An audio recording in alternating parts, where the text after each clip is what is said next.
uno sciopero come quello appunto fatto il 3 di ottobre, è una dimostrazione di organizzazione, ma anche, mi permetto di dire, di controllo del territorio potente, importante, e fa vedere che appunto non è una minoranza più o meno silenziosa, più o meno che sta a guardare quello che accade, è la gente che scende in strada.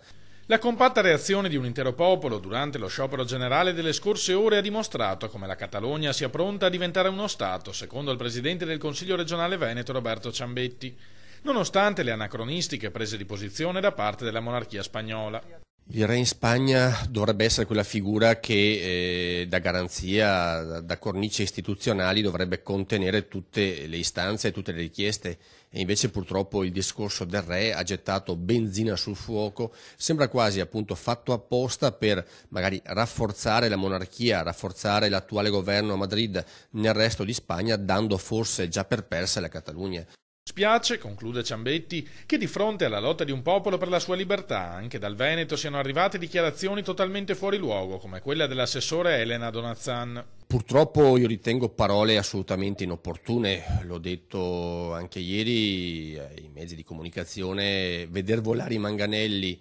in un seggio elettorale è una cosa che mai avrei pensato appunto in un paese europeo, sono cose che si vedono nelle repubbliche centrafricane, in qualche luogo lontano e sperduto dell'Asia, non è pensabile, possibile che l'Europa permetta questo.